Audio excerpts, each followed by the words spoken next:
Everyone, welcome to geology concepts.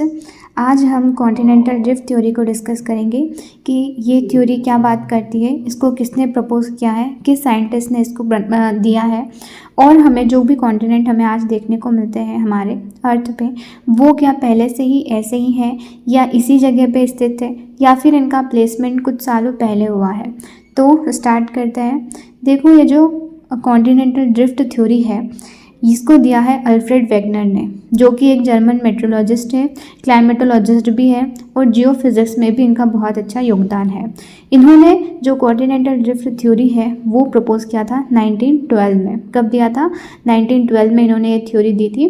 किसने दी थी? Alfred Wegener ने। नाम बहुत ज़्यादा इंपॉर्टेंट है। अब अभी तक अगर आपने लाइक और शेयर नहीं किया है तो प्लीज़ डू लाइक शेयर। आगे बढ़ते हैं। थ्योरी क्या बात करती है? देखो, नाम से समझ में आता है कॉन्टिनेंट। कोई भी चीज़, जब तुम कोई भी टॉपिक पढ़ते हो तो पहले उसके नाम को ध्यान में रखना चाहिए कि वो नाम क्या है उसका। फिर नाम से हमें थोड़ी बहुत चीज़ें तो पता चल ही जाती है वैसे ही। तो उसमें बताया कॉन्टिनेंटल ड्रिफ्ट।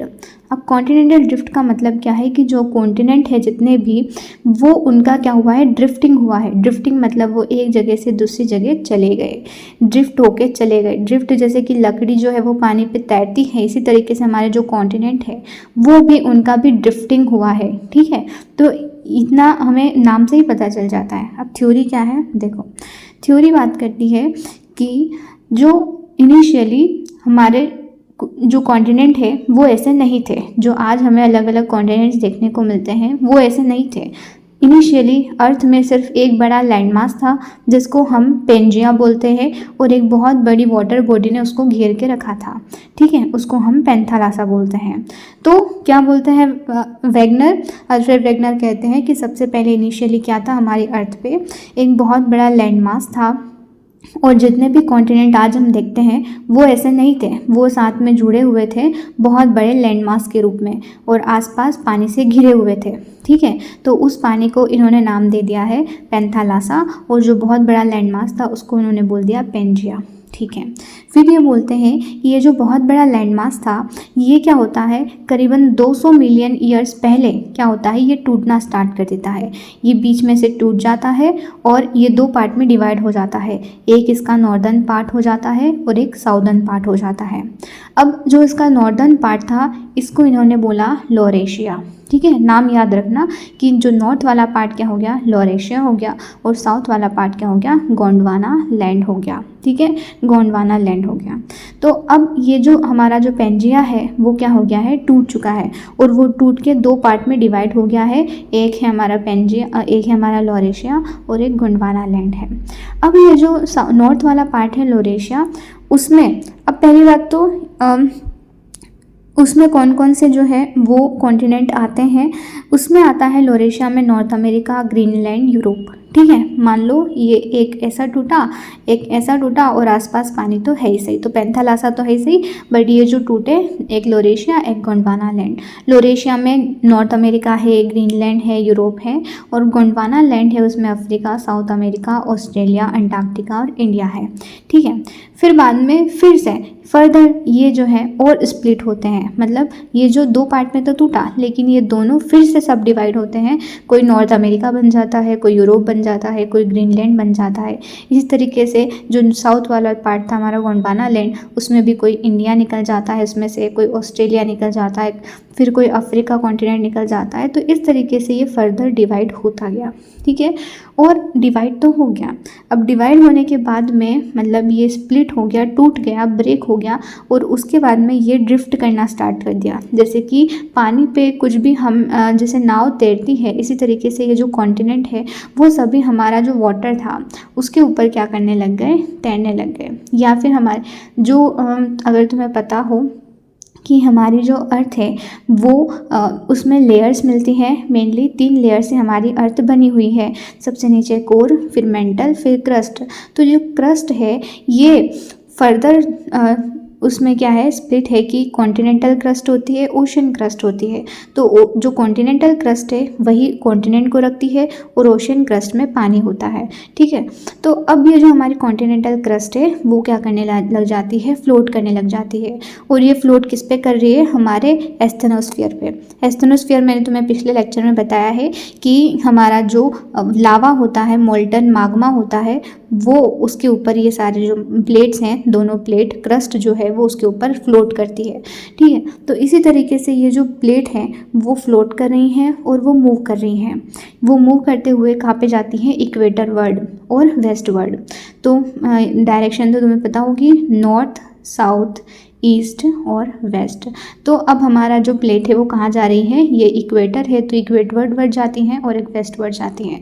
तो आपको पता होगा कि हमारे जितने भी कॉन्टिनेंट है वो जनरली आपको यहीं वेस्ट में या इक्वेटर साइड में मिलते हैं, ठीक है। अब ये मेन जो रीज़न है इसके मूवमेंट का वो क्या है, देखो ये मूव क्यों की, ठीक है, ये मूव क्यों हुआ प्लेट, ये इसका कारण इन्होंने दिया है ग्रेविटेशनल पुल। ग्रेविटेशनल पुल की वजह से, इक्वेटर वर्ड जो ग्रेविटेशनल पुल था उसकी वजह से ये प्लेट मूव हुई। ये किसने कहा, अल्फ्रेड वेगनर ने कहा। तो ये थ्योरी आसानी से समझ में आई होगी, आई होप आपको, कि क्या है, एक बहुत बड़ा पेंजिया था, बहुत बड़ा लैंडमास, एक बहुत बड़ी वाटर बॉडी से वो गिरा हुआ था। फिर बाद में ये ब्रेक हो जाता है, ब्रेक होकर ये लोरेशिया और गोंडवाना लैंड में टूट जाता है। और फिर टूटने के बाद में लोरेशिया फिर से डिवाइड होता है नॉर्थ अमेरिका, ग्रीनलैंड, यूरोप में।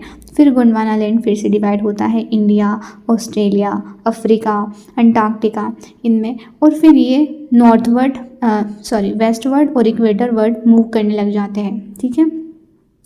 तो ये मूवमेंट क्यों हुआ है, ग्रेविटेशनल पुल की वजह से। अब हम डायग्राम देखते हैं कि इस डायग्राम में आपको शो हो रहा है कि किस तरीके से एक पेंजिया जो है वो जुड़ा हुआ है। ये सारे कॉन्टिनेंट एक साथ जुड़े हुए थे, आसपास पानी से घिरे हुए थे। फिर बाद में ये ब्रेक हो जाते हैं, एक लोरेशिया, एक गोंडवाना लैंड में।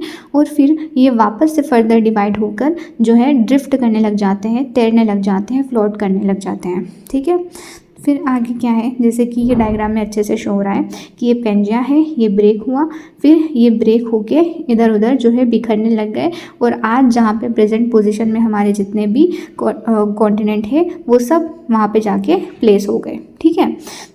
तो ये यहाँ पे जाके प्लेस हो गए। जैसे कि यहाँ पे इंडिया भी दिया है कि इंडिया किस तरीके से जो है वो फ्लोट करते करते करते करते आज अपनी प्रेजेंट पोजीशन पे पहुँच गया। फिर इस थ्योरी का एविडेंस क्या है, किस बेसिस पे आप ये बोल रहे हो कि ये जो कॉन्टिनेंट है वो फ्लोट करते हुए यहाँ पे आए हैं, किस बेसिस पे, आपको कैसे पता है ना, आप किस बेसिस पे बोल रहे हो। तो एविडेंस है जिग्सॉ फिट। जिग्सॉ फिट क्या बोलता है कि जैसे कि हम कोई भी लकड़ी के दो टुकड़े करते हैं, है ना, तो उन दो टुकड़ों को फिर से अगर हम जोड़ते हैं तो वो जुड़ जाते हैं, ठीक है। उनके जो अपोजिट साइड्स होती हैं वो अगर हम उन्हें जोड़े तो लगता है कि हाँ ये एक ही लकड़ी के दो हिस्से हैं। इसी तरीके से हमारा जो हमारा साउथ अमेरिका है और हमारा अफ्रीका है, उन दोनों की कोस्ट लाइन जो है वो ऐसे लगती है कि शायद इन दोनों कॉन्टिनेंट को किसी ने अलग कर दिया, ठीक है, तोड़ दिया, टुकड़ों में बट गए हैं। क्योंकि देखो, जब आप साउथ अमेरिका की जो ईस्ट वाली जो कोस्ट लाइन देखेंगे और अफ्रीका की जो वेस्ट वाली कोस्ट लाइन देखेंगे तो ऐसा लगता है कि वो फिट हो रही हैं, ठीक है। तो इससे हम कह सकते हैं कि शायद ही जुड़े हुए होंगे। फिर नेक्स्ट एविडेंस, दूसरा एविडेंस जो है वो ये है कि पर्मो कार्बोनिफेरस ग्लेशिएशन। पर्मो कार्बोनिफेरस ग्लेशिएशन क्या है, देखो, एक ग्लेशियल डिपॉजिट हुआ, कार्बोनिफेरस टाइम पीरियड है, उसमें क्या हुआ, ग्लेशियल डिपॉजिट हुआ, ठीक है। ग्लेशियल डिपॉजिट हुआ तो वो उसके एविडेंस हमें मिलते हैं ब्राज़ील में, फॉकलैंड में, south Africa, India, peninsula India, Australia, Antarctica.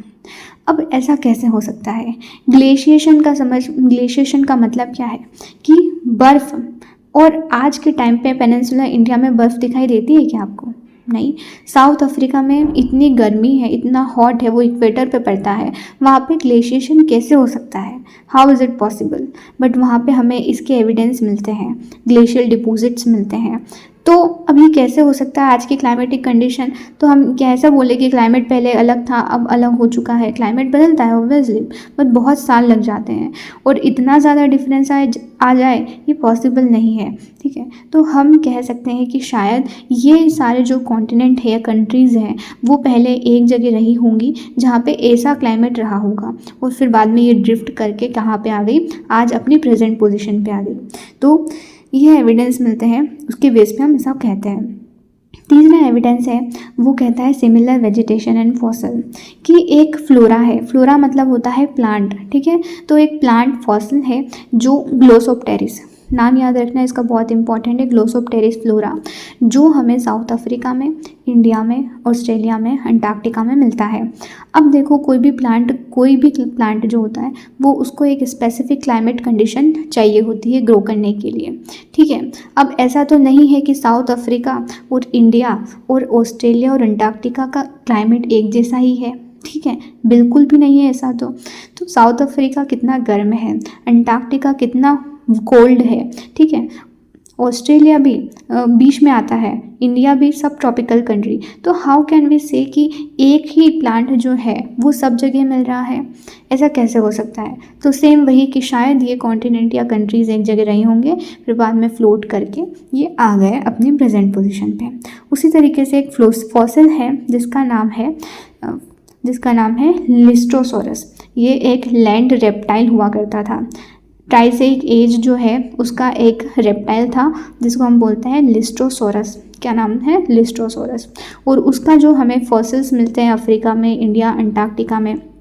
तो फिर से जैसे कि मैं आपको एक एनिमल के नाम बताऊं तो जैसे पोलर बियर है तो वो जनरली कोल्ड एरिया में रहता है। इस तरीके से हर एनिमल्स जो होते हैं वो अपना अलग अलग क्लाइमेटिक कंडीशन में ग्रो करते हैं, ठीक है, तो उनकी डेवलपमेंट होता है। इसी तरीके से जो लिस्ट्रोसोरस रेप्टाइल है उसका एविडेंस आपको कोल्ड एरिया में भी मिल रहा है, अफ्रीका में भी मिल रहा है, इंडिया में भी मिल रहा है। ये कैसे पॉसिबल है, ठीक है।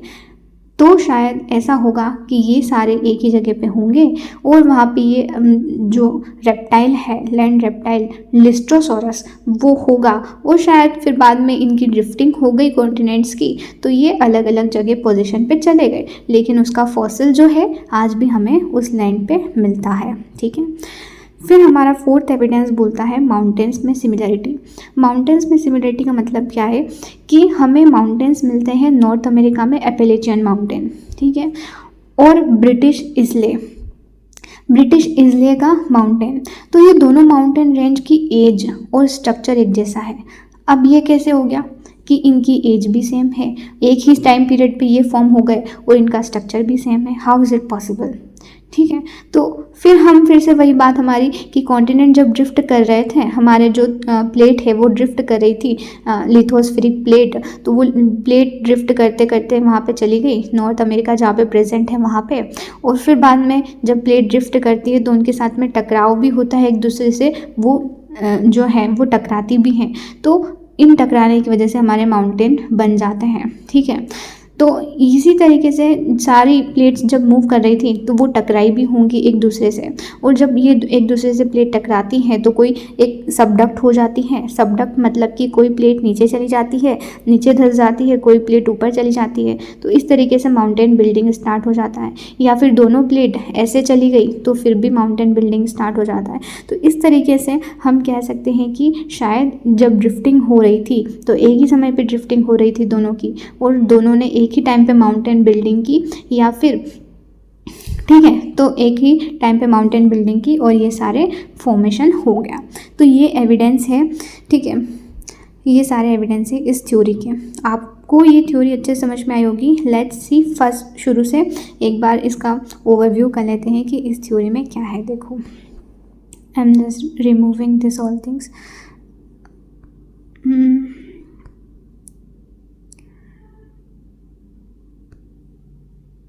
देखो, फर्स्ट हमने क्या बोला कि एक पेंजिया है, फिर उसमें पेंथालासा से वो घिरा हुआ है, पेंथालासा से घिरा हुआ है, फिर बाद में वो स्प्लिट होता है, स्प्लिट होके वो टूट जाता है लोरेशिया गोंडवाना लैंड में, और फिर बाद में वो ड्रिफ्टिंग करते करते इक्वेटर में और वेस्टवर्ड ड्रिफ्टिंग करके वो प्रेजेंट पोजीशन पे पहुंच जाता है, ठीक है, जैसे कि यहाँ पे इंडिया पहुंचा है। फिर बाद में इसके एविडेंस हमने देखी कि जिक्सॉ फिट कि इनकी कोस्ट लाइन जो है वो उनका सेम देखने को मिल रहा है कि सेम उनका रफली सिमिलर शेप है कि अगर उनको हम जोड़ें लकड़ी के टुकड़ों की तरह तो वो जुड़ जाएंगे।